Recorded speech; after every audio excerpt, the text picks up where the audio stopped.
After that trial, we will know, will rapamycin be useful in older people?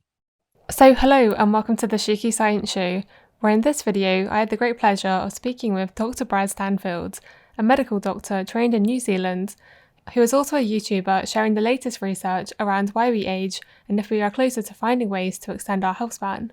In this discussion, we talk about Brad's recently announced Rapamycin human trial, as well as his other interests in the field. So hi Brad, thank you for joining me today and welcome to the Cheeky Science Show. It's great to have you on. Yeah, thanks very much for having me. So, as you recently announced on your YouTube channel, you've recently launched this rapamycin human trial. So, I was just wondering if you could first just discuss where did this idea come from? Like, where did this whole thing originate from? Yeah. So one of the big things that we're trying to do is slow down muscle decline as we age. So there's a quite alarming stat that once we reach the age of 40, our muscle mass declines by about 1% per year. And the decline in muscle actually starts in your 30s. So if we can slow down muscle decline in older adults, that is huge because it means that we still have the strength to do the things that we want to do. We don't have to spend as much time in rest homes, and we can actually give back to the world for a longer period in our lives. So I find that quite inspiring. And we've already got a fantastic way of slowing down the muscle decline process, and that's exercise. So if we exercise, particularly with resistance training, we can slow down that muscle decline. So but that's still not enough. Our muscles strength overall still goes down. So it's important to try and find methods that can go alongside exercise to help us hold on to as much muscle strength as we can. So one of the things that the body does when we exercise, it activates an enzyme called mTOR. So mTOR, when you activate it, it tries to build up proteins and build up your muscle strength. Um, and it's almost like the body realizes that it's weaker as we age, and it seems to overactivate mTOR in our muscles. The trouble is, when you're overactivating mTOR, you're not actually building any more proteins, and you're stopping a process called autophagy. So autophagy is just where the body clears away its old cell components. So it seems that as we age, our muscles or our muscle cells are just holding on. They're holding on to these old damaged mitochondria and old cell components, not flushing any of it away. And so it seems like we need periods of time where we're activating mTOR and building new muscle, building proteins, but also periods of time where we're switching mTOR off so that we can activate autophagy. And it's almost like a cleaning house process. So that's where rapamycin comes in. So rapamycin, it switches off mTOR. So hopefully, if we have periods of time where we're using where we're using rapamycin, switching off mTOR, we're clearing away those old components, ready so that new components can be made. So that's the overall gist of the study. Oh, so did this come from you did some research about the link between muscle and mTOR activity, and then from your reading as well about rapamycin, that's where the idea came from, or was it like you just really wanted to do a trial specifically for muscle, or like where did the initial drive to do a trial come from, and like is this your first trial that you're doing? Yeah, so I've been involved in other research projects, sort of as a medical student and as a medical doctor. None of it's really had to do with longevity, though, or so-called health span. It's been in things like appendicitis and whatnot. So this would be my first clinical trial looking at ways to slow down or improve health span in humans. Um, this idea can't, yeah, one of the things that I'm a little bit concerned about in the so-called health span or longevity space is the emphasis that's put on biomarkers that are measured from blood or tissue samples. Because so let's take DNA methylation clocks, for example. So they're a way to see how old is your DNA, and people are starting to design trials around that to say if you take a particular molecule or you do a particular exercise, you can hopefully reverse your DNA age. I'm a bit concerned about the emphasis that's placed on that because I think what's really important is functional outcomes. So what I mean by that is, will you have lower rates of heart disease? Will you be able to exercise for longer periods of time? Will you get sick less often? I think those are the markers or functional outcomes that we should be measuring and making sure that we're emphasizing those in the clinical trials that are run. So when it comes to rapamycin, when it's tested in mice, in particular with the interventions testing program, on average, it extends lifespan by about 20%. And I think that's pretty awesome in itself, but not necessarily why I'm excited about rapamycin. There seems to be a signal, particularly in male mice, that the male mice who take rapamycin, they seem to be more active in their older years compared to those mice who don't take rapamycin. So I think that's the holy grail of what we're trying to do with health span, is being able to allow people to do the activities that they want to do in their older age and have the strength to do that. And so when I started looking into rapamycin to see how it works, and the potential benefits in humans, I wanted to see what is a trial that we can design to actually figure out if rapamycin would be useful for humans. And it seems that with this potential mechanism of rapamycin, particularly if it's used intermittently, it may improve exercise performance as we age. And you can trial that and actually come up with you can design a robust trial around it and get some good clinical data. Oh, yeah. So as you mentioned with the rapamycin studies done in mice, like at the ITP, I think one of the good things about it and why a lot of people are excited about rapamycin was, I guess, firstly, the fact that it works in both males and females in terms of improving their lifespan. And then the second thing was that it also worked even if the mice were giving it very late in their life. So it wasn't like they had to have it from like not age 20, but the equivalent in mice. But obviously, there's also been some concerns about rapamycin. Obviously, the first one being that currently it's already used as like an immunosuppressant. And there's also studies suggesting that rapamycin may cause glucose intolerance and maybe also be linked to diabetes. And so, given the kind of concerns associated with rapamycin, but also the good benefits, how are you incorporating that information into the design of the trial that you want to conduct? Yeah, so as you mentioned, rapamycin, it's already used in clinical medicine. So if people have a kidney transplant, rapamycin is also used to help the body not reject that organ. So what actually seems to be happening with rapamycin is that it helps the other medications that stop that organ rejection from working to actually work properly. Rapamycin in of itself wouldn't really stop that organ from being rejected. So yes, it is used as an immunosuppressant in clinical medicine, but it's more to help the other immunosuppressant medications work more effectively.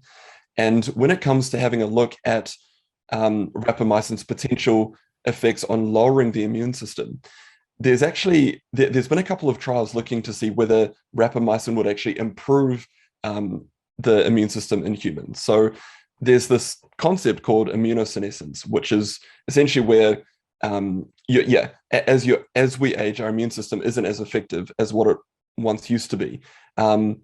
And it's using the same process that if we can clear away these old components, maybe then we can have a more effective immune system. So the human trial, and that's important, this was a human trial that was done. It looked at rapamycin and combining it with the influenza vaccine, and it wanted to see what the effects were.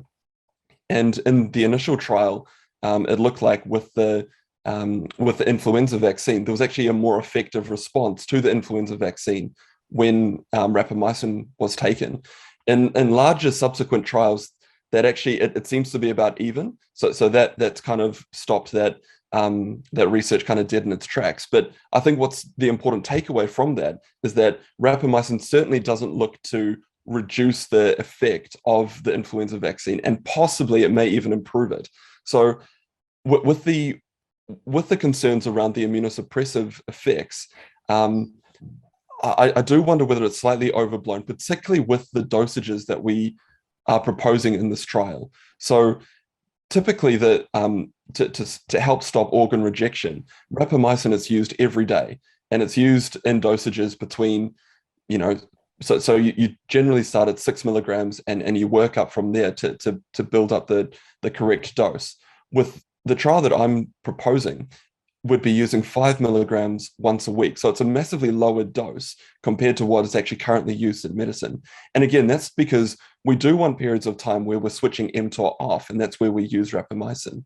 But we also want periods of time where we're exercising and we're switching mTOR on. So that's the overall, that's my overall thoughts around the immunosuppressive effects. But you've touched on something interesting with the diabetic effects.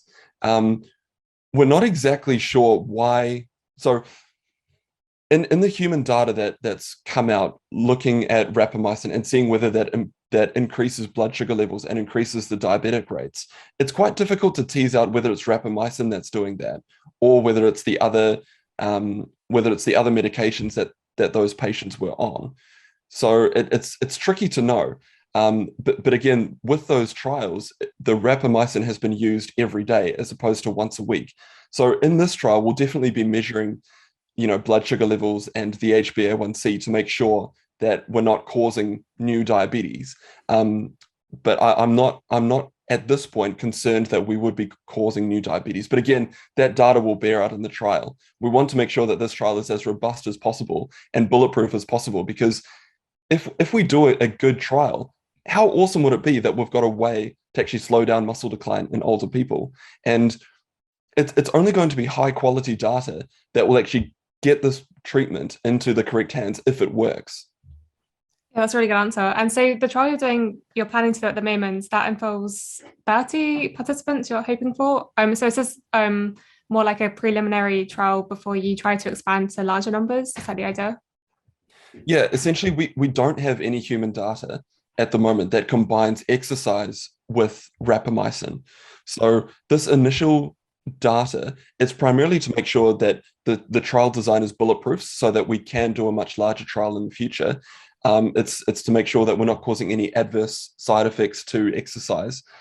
But also, most importantly, our primary outcome for this paper, and I think it's quite important to before we do any trial, it's to actually outline what the primary endpoint would be to make this trial a success or not. Because otherwise, we can get all this data, we can look back at it and see what may have actually improved during the trial, and that's called sort of p-value hacking, and that's essentially poor science. So the primary outcome here that we want to figure out is, will once a week rapamycin improve the 30-second chair stand test?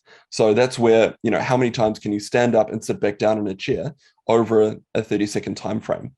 So what we want to do is take people, so in their older years, so at least sort of 60 years old, and who don't already exercise that frequently.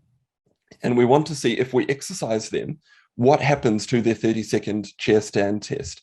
Because we want to be able to see, is there a change in that test?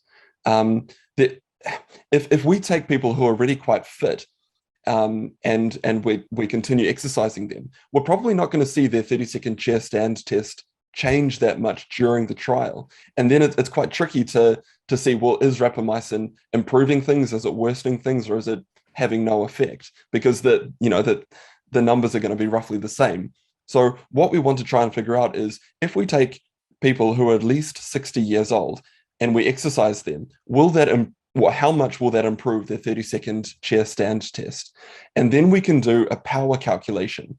So we can actually figure out how many people do we need in a much larger so-called superiority trial to see, will rapamycin actually improve the 30-second chair stand test or not? So that's the overall trial. It's trying to make sure that, yes, it's safe, that the design is bulletproof, and that we can actually do a power calculation for the larger superiority trial. I see. And so if I understand correctly then, so what kind of makes your trial different from, I guess, the more recently announced PEARL trial, which is also looking at rapamycin and I guess broadly human longevity, is the fact that you're combining it with exercise. And so you have periods where they take rapamycin once a week, and then when they're not taking rapamycin is when you have the exercise. So you get this kind of like alternating activation versus inhibition. Yeah, so that's one of the big differences. One of the other differences is we're looking at a functional outcome. So I'm very excited to read the PEARL trial. I think they've done a fantastic job getting that trial underway. their primary endpoint, and it's fantastic that they actually said what their primary endpoint is going to be. It's a DEXA scan, and they're looking at, what is the essentially ratio between fat mass and muscle mass, and will taking rapamycin improve that ratio? So I think that's important data. But again, I do want to focus in on a functional outcome, as in what is the exercise performance differences going to be if you take rapamycin versus if you don't. So it's kind of two big differences between the pill trial. And I think both trials, that they go alongside each other quite well. I don't think that one trial is better than the other. I just think that they're answering different questions. And I think overall it'll help us build a picture as to whether taking rapamycin in humans is a good idea or not. Yeah, okay, that makes sense. And so I think the other thing that's interesting about your design is how it kind of somewhat resonates the current literature surrounding diets and fasting. So, for example, protein is one thing that's known to activate mTOR activity. And it's also been suggested to have low protein diets up until the age of about 65, when you should start having more protein, as you've mentioned, due to muscle atrophy. And so I guess that kind of links into the design whereby we don't continuously want to be inhibiting mTOR, but we need to have those periods where it's also getting activated to ensure that we get muscle building as well. And so you've mentioned a little bit about the exercise, but could you elaborate a bit more exactly what type of exercise are they going to be doing and for like how long? Yeah. So again, we're taking older people who don't already exercise. So we need to come up with a exercise program that is going to be palatable to them, because these aren't going to be people who are fit and already doing their exercise program. So particularly with COVID times, I think it's important that we have an exercise program that people can do at home. So there's an online platform for exercise that's specifically designed for older people. So what we want to do is get them to do those exercises at home, and they can do extra exercise if they want to, but we definitely want them to be able to do these at home exercise programs. And it's sort of like a whole body exercise program. So that's, it's not going to be trying to get them to go to the gym and doing hardcore high intensity interval training. So I think that would probably be the best type of exercise to do. But again, we're taking people that don't already exercise. So we need to try and find a program that will work for them and work within their busy lives. I see. And so what was it that led you to choose rapamycin over, I guess, other like supplements that have been also shown to have different benefits for like healthspan, I guess mainly in different model organisms, such as, for example, alpha-ketoglutarate, which is, I guess, an interesting example because obviously it's already like, I guess, bodybuilders take a form of arginine, AKG, which is therefore used for like muscle growth as well. So, but then there was also a study that came out last year that showed AKG and the calcium salt version given to mice extends their lifespan. And so I guess that would have been an interesting choice as well. So did you consider other possibilities? Yeah, absolutely. And I think you've touched on a point. There's so many exciting avenues to go down. And it's quite tricky to, if you are going to choose one particular molecule, it is quite tricky to choose that one molecule. Why I chose rapamycin is because of the data that's come out from the interventions testing program. So over and over again, when they test it, and they're very rigorous with their experiments, you do get that lifespan extension.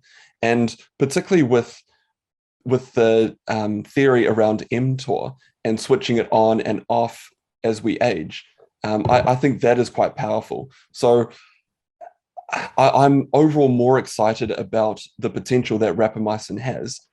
But if I had all of the resources in the world, I would definitely want to be trialing AKG as well. Yeah, good answer. And so with this trial that you're currently setting up, like what's the kind of timescale that you're working with at the moment? Like how long do you think it will take you to get it started? And then like how long will it take you to gather the data? And like when are we going to see the results? Yeah, a lot of it depends on the fundraising campaign. So we've just started a fundraising campaign. We partnered with lifespan.io, and we're running a fundraiser through YouTube. And I'm also trying to see if there's other larger investors or people who are interested in this field to see if they want to donate to this trial, because yeah, that's the limiting factor. To do these trials well, it's very expensive to do. But I think it's important that we do put that cost, that we do invest in trials like this, because it's this high quality data that's going to shift the needle. So yeah, if this trial was fully funded, would probably want to start it early next year. And then this is an initial proof of concept trial. So would certainly want to finish it. So it's a 3-month trial, and would probably want to finish that within about 6 months, because it's going to take time with the recruitment process, and people would be doing the trial at different time points. So end of next year would be pretty awesome to have the data, and then we would use that data to springboard to the much larger superiority trial. But for that trial, I'm guessing would probably need around 400 people in total. So it's a much larger trial that would actually tell us, will rapamycin actually work in humans to help that muscle building process or not. So it is going to be years, unfortunately, until we've got a definitive answer. But I think with this pathway, we will get a definitive answer. Yeah, no, I agree. And so if you had like, I guess, additional funding for this trial, like how would you actually try and improve the design you already have in place? Would it be a matter of maybe taking additional biomarkers that you would look at? So, I mean, yeah, what are your thoughts about this? If I had additional, yeah, I've kind of designed the trial exactly how I'd want to. I've left no stone unturned, particularly for the larger superiority trial. So with that trial would be measuring other things, such as the microbiome markers, to see what rapamycin would do to that. But again, I think it's I do think it's quite important to focus in on those functional outcomes, which we're measuring already. Everything else I think is nice to measure, but it's the functional outcomes that I think we need to focus on, and that's what we're measuring. So yeah, what my overall dream would be, if rapamycin does prove to work, and I think that's the thing. We don't know if it's going to improve muscle function or not, but at least with this trial we'll be able to find out if it does. If it does, it will be quite cool to trial other molecules. And you've mentioned AKG. If that works in older people as well, and then if you do a trial that combines both of those treatments, will you get even more added benefits? So that's kind of my trajectory in terms of the trials that I'd love to run. But yeah, we can't sprint before we can walk. That's true. Yeah, it's a good answer. So it seems like everything's very exciting for the trial. So yeah, I'm really excited to see how this progresses. And I believe I'll be putting the fundraising link in my description somehow, so people can donate if they want to. But moving as besides the rapamycin trial, I mean, how are you managing to juggle this along with YouTube at the moment? Yeah, it's pretty tricky. So yeah, my full-time job is working at the clinic, so seeing patients during the day. So it's 5:30 in the morning at the moment. So yeah, my day typically starts at 4 a.m. to do the research that I need to do for the videos that I produce. And then, over the weekend, I'm either, working on the rapamycin trial or filming videos and editing them. This is in combination with, I've got a son who's almost, 1 year. So trying to raise him, and then trying to stay sane and look after my own health. So yeah, next year is going to be a bit easier, because I'll be stepping down to 3 days a week at the clinic. And I hope to start looking after myself a little bit better as well, because I haven't been able to, do the exercise that I want to do. It's just simply too busy at the moment. So I'm kind of burning the candles at both ends. But I think, we've certainly made some quite significant progress this year as well. And getting this trial underway, yeah, this is a high priority to me as well. But, overall, my patients come first. So yeah, I can't let my, YouTube and whatnot impact my work at the clinic. So yeah, it's busy, but yeah, it certainly gets me out of bed every day. That's good to hear. And I guess speaking of the channel itself, I saw recently that one of your like videos literally kind of like blew up in terms of views, which is all about turmeric. So, could you tell me about turmeric? Yeah. Why is a lot of interest surrounding it? Oh, it's a good question. So I had no idea when I produced that video that people would be so interested. interested in turmeric. So it's turmeric's been used for thousands of years, particularly in traditional Indian medicine. And the active ingredient within turmeric is curcumin. So it's a so-called anti-inflammatory. And one of the reasons that that people are excited about it is the trials that are coming out looking at osteoarthritis. So most of us will be affected by arthritis as we age, and it's incredibly painful.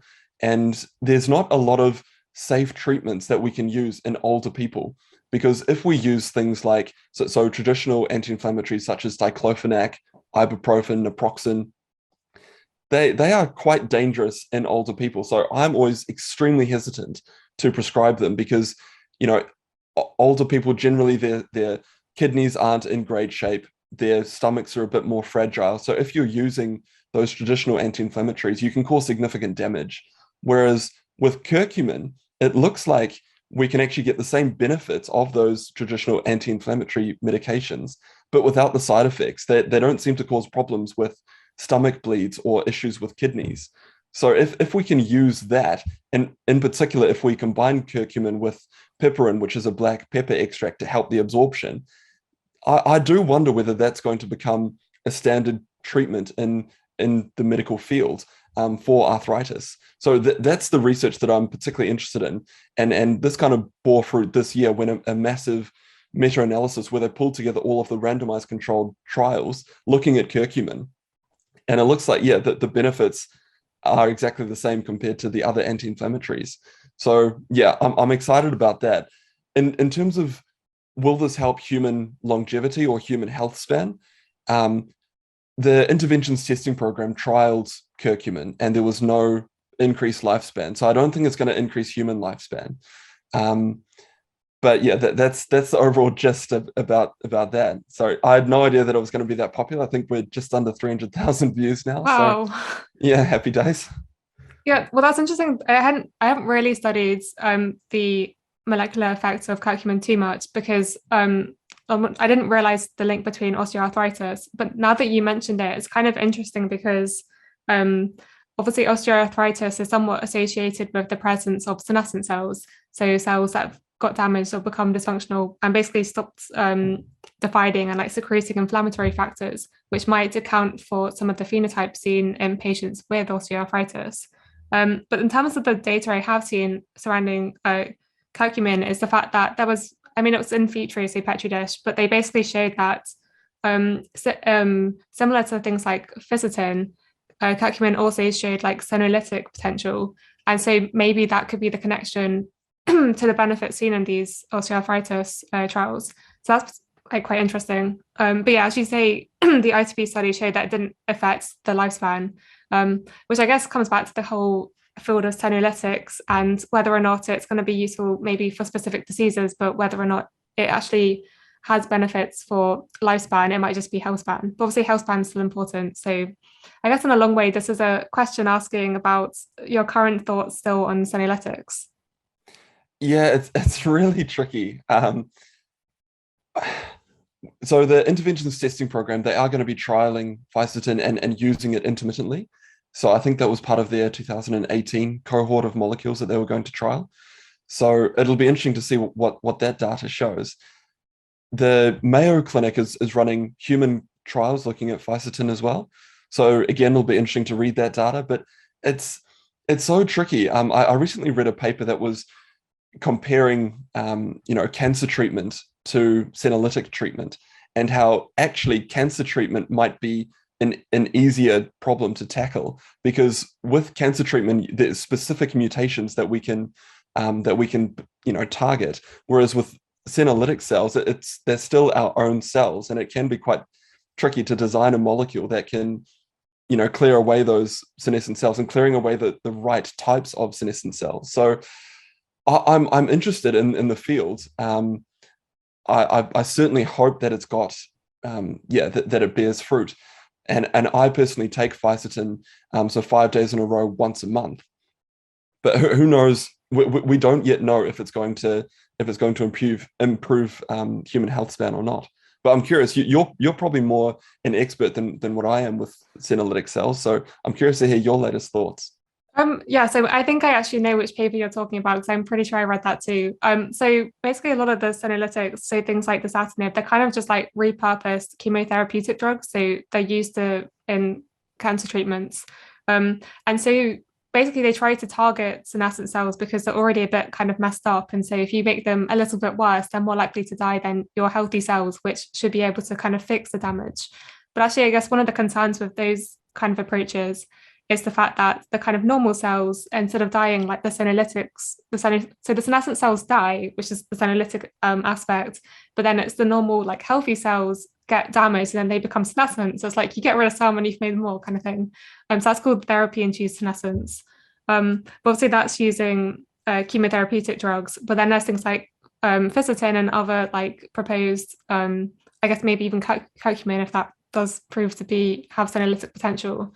More like natural compounds that have a similar effect.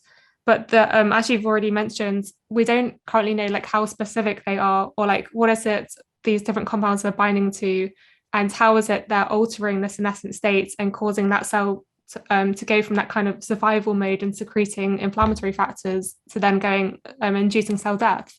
So I mean, it's something I find very interesting. And so in terms of the molecular aspect, I still think it's quite unclear. And then in terms of the data, as you say, there's trials in the works, and I'm the same as you, just waiting to see like when that data is going to come out. So I think that's when we're going to get a better understanding of how it is they're acting and whether it's going to be beneficial. And like I said, I don't know if you saw recently, there's obviously mouse models that have been shown that if you clear, so these mouse models work by showing senescent cells that have high P16 expression, which is like a marker of cellular senescence. And they say if you clear those cells, you might be able to improve the health of these mice. But they're not the only like types of senescent cells. There's also another paper came out earlier this year that identified P21 as a marker for a different subset of senescent cells. And if you cleared those, that also seem to show some benefits. But like, yeah, there's definitely way more we still need to understand. So that's currently my position. I think there's potential. I think we need to understand better what these compounds are doing, and secondly, to get more human data to see actually is there any impact and is there any maybe consequences or side effects. Yeah, absolutely. And I think when looking at these molecules, actually see if they work. So yes, I completely agree that we need to understand at a molecular level how these molecules are actually working. But then with the human trials that are eventually done, I do think that coming back to the endpoints, that we need to have firm endpoints as to know whether these molecules will actually work. Because if we're trying to see whether these molecules will extend human lifespan, we're going to be waiting decades. But if we could see, in heart failure patients, for example, if senolytic agents improve heart function, I mean, that's powerful. Or, similar thing with muscle function. And those are things that we can measure. So, and I think those types of trials will start to get this data or this field a lot more mainstream, because, literally for hundreds, if not thousands of years, people have been claiming that this molecule or that molecule or this treatment will improve, your health or your lifespan.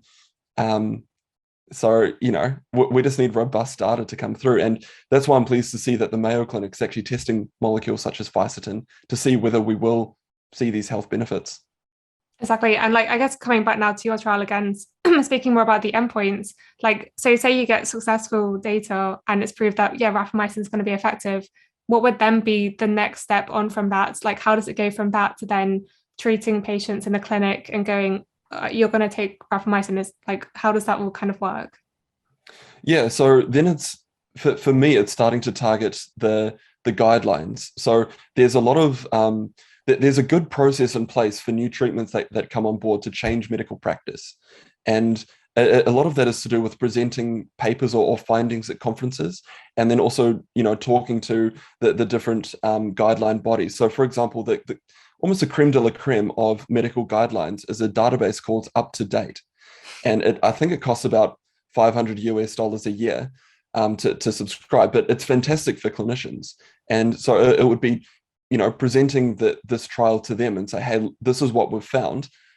essentially, do you want to update your guidelines as to how people should be treated in their older years? It's also trying to collaborate with organizations such as Cochrane. So Cochrane I think it's based in the UK, and it's a non-for-profit organization that just looks at the raw data to see what that data shows and where whether a particular treatment will be effective for a health condition. So it's engaging with corporations such as, well, not corporations, but organizations such as that to change medical practice. And again, if you've got that robust data, it will change medical practice, and the treatments will get into the hands of a lot more people. You just need that robust data first. And so far in this field, I think that there's a lot of noise, and I'm definitely part of creating that noise. But we don't have robust data yet that will change clinical practice. But that's one of the reasons why I'm excited about the turmeric studies. That may actually change clinical practice, because now I think we do have that robust data that would suggest that we should be recommending curcumin to people that have got osteoarthritis for their pain. Yeah, that's good point. And so like with rapamycin again, like is that quite cheap as a drug anyway, or like so in terms of taking it more to widespread adoption, is it like how expensive is it to treat with rapamycin? Yeah, so rapamycin, just the molecule by itself, it's not particularly bioavailable. So you've got companies such as Pfizer who have created oral versions of it. So the one that we would be using in our trial is called sirolimus. And to be honest, I'm not sure the cost of that. I've applied to Pfizer to see whether they will give us the sirolimus and a matching placebo for the trial. I haven't quite heard back yet. But in terms of the costs, I believe sirolimus is still under patent.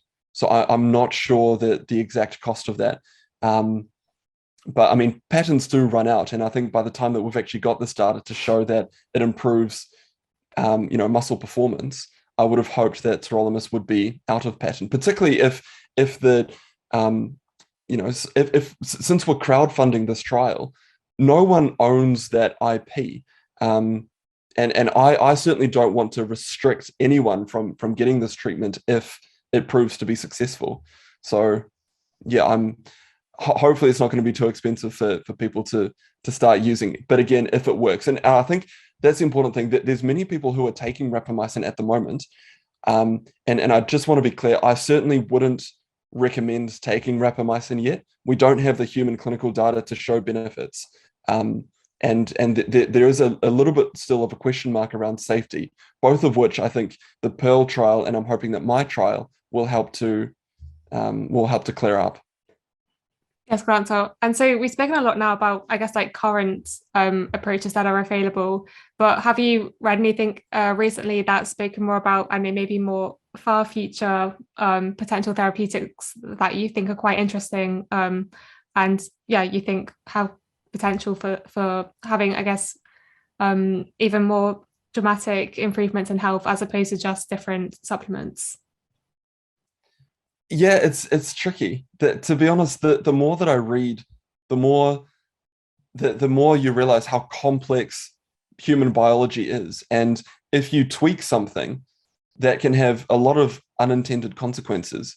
So the more I read, the more I try to emphasize to my audience that as of right now, the things that we know will improve your health span is diet, exercise, sleep, meditation, making sure that you're socializing with friends, and making sure that you've got a purpose in life.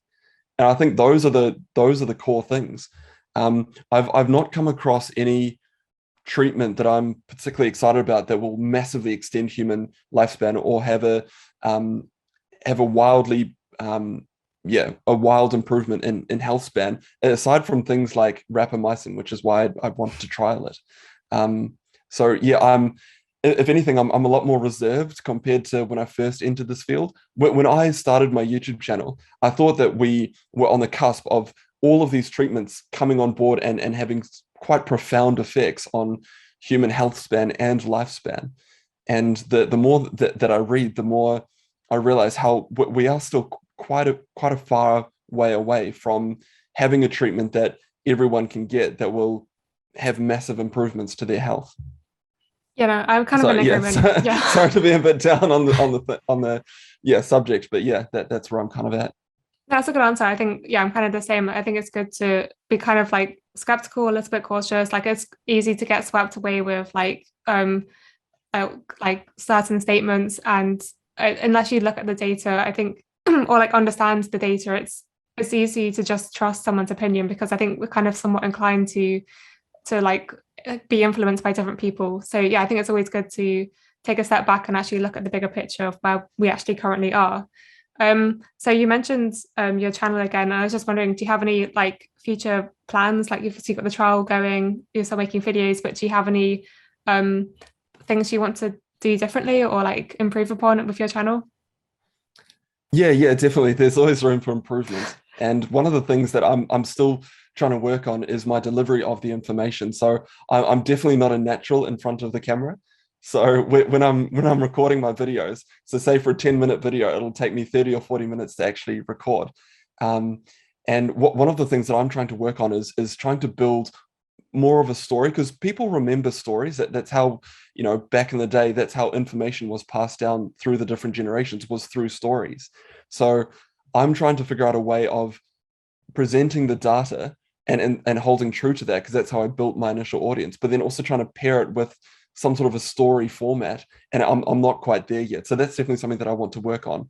But sort of moving forward and my overall goals, yes, presenting information is interesting, and I think it's useful so that people are steered away from supplements or treatments that it's just all hype, and moving them onto things like diet and exercise. I think that's an important role. But for me, I want to leverage my channel to get more trials funded and to hopefully encourage the correct sorts of trials from being conducted. So again, it's the functional outcomes that I'm really trying to push on my channel at the moment. Making sure that we're not getting led astray by different biomarkers. I mean, for example, the classic one right now is the new treatment that's come about for Alzheimer's disease, and so that's been approved by the FDA. But the, so yes, it looks to improve brain health on MRI scans, but when you have a look at the actual cognitive performance of these patients on the treatment, there doesn't seem to be a benefit. So again, it's functional outcomes that's what matters. It's not necessarily the biomarkers or what your blood is telling you. It's, yeah, are you more resilient to disease? Can you do, you know, more exercise?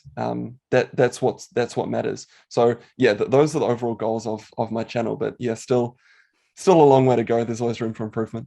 Yeah, no, I can definitely relate to that. I'm also getting used to the whole interview style. I still don't think I'm the best, but it just, I guess, comes with practice, right? Yeah. That all sounds really exciting. And as you say, I think it's great that we can use like YouTube as a platform to fundraise for these things. And as I said earlier, like I will attempt to put it into my description, so you should be able to help fundraise for this trial as well, if you want to. And so probably of interest to my audience.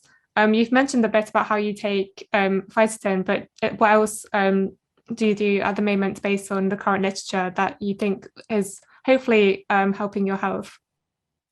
Yeah, so I think that's important. I'm taking these molecules hoping that it will improve my health more than placebo. And so in each of my videos, I've got a link to my current supplement stack. So I do take a bunch of things. So I take things like niacin or nicotinic acid, and that's to try and help make my overall NAD metabolism more resilient to, when I'm staying up at night burning the midnight oil, trying to do YouTube scripts. I take things like magnesium at night. And there is potentially some evidence around brain health and also sleep. I take creatine. I think creatine is, to be honest, one of the most underrated supplements. There's fantastic human evidence that creatine helps improve muscle performance in terms of training. It may help improve brain function, and it also helps improve the exercise recovery. And it's a safe molecule. So yeah, I take creatine every day. Yeah, we've already mentioned phytotin, and also take quercetin. Again, it's 5 days in a row each month. What else am I taking? Omega 3. There is, yeah, I take omega-3 primarily because of a Mayo Clinic trial study that came out last year. And that meta-analysis, it only included trials where omega-3 was compared to placebo. A few other meta-analyses that said that there wasn't much of a benefit of omega-3. It was including trials where there was dietary advice as well. So if people are getting all of their omega-3 from lots of salmon, for example, that you're probably not going to see much benefit if you're taking a omega-3 supplement. Whereas if you just take the trials that look at omega-3 compared to placebo, there does appear to be a benefit. So I take that, and I also take vitamin D. So those are the main ones that I take. I'm curious. So do you take? Because last time we chatted on when I had you on my channel, you weren't taking any supplements, which is something I think is actually quite a good idea. Yeah. So I'm still trying to get my head around how these different things are working. And I was going to mention one of the interesting things that you did recently on your channel was kind of break down your recommendations for different age groups. And I think our bodies obviously change as we age, but also what particular things would be beneficial at different ages will also vary. So as we already mentioned with protein and how you don't want to reduce it too much when you're like over 65 roughly, because that's when you're starting to lose muscle. And so, I think it's really hard due to the limited data. I don't want to do anything whilst I'm young that might have negative consequences, especially since there's no reason for me necessarily to be doing anything at the moment. I mean, in terms of diet and exercise, I do try to stay healthy, but I'm the same. Like, I mean, I do prioritize my sleep probably too much. For me, video or sleep comes first. I'm a little bit bad about that, but so I think I try to just do what I feel comfortable with and just go with that, and make sure that I'm happy and healthy. So going back to your point, I think it's interesting that what we recommend should obviously, I don't necessarily recommend anything, but I think it's important to understand what these different molecules are doing and to base your own opinions on the data that we can present, because ultimately everyone's got personal differences, and that's something as well that's barely been looked at, how genetic differences, environmental differences might influence how these supplements work. And I was going to ask, with your trial, like, are you how like diverse is the trial going to be? Is it based in New Zealand only, or is it going to be international? I'll definitely answer that. But one of the points that I do want to emphasize as well, when it comes to supplements. So yes, there's a lot of noise around different supplements and how different so-called influencers say that you should be taking them. I do want to emphasize that at best right now, we might be getting a 1% gain. What really matters is diet, exercise, sleep, meditation, purpose, socializing. Those are the things that really matter for your health. So I just wanted to make that point. When it comes to my initial trial, so this will just be New Zealand patients because it's a small trial of only around 30 people. For the much larger superiority trial, we'll need to do a multi-center trial to do that, because trying to get 400 people to complete the trial is going to be a significant challenge. So I'd hope to have centers in New Zealand, Australia, possibly the US, and possibly the UK if that's what we need to do. So it's the much larger superiority trial is going to be that's going to be a massive undertaking, and I think it would be it would be pretty cool if we can complete that, because again, after that trial we will know, will rapamycin be useful in older people? Because where does the money mainly go? Does it mainly go to coordinating the different assays that need to be done, or is it paying the researchers who have to take the measurements?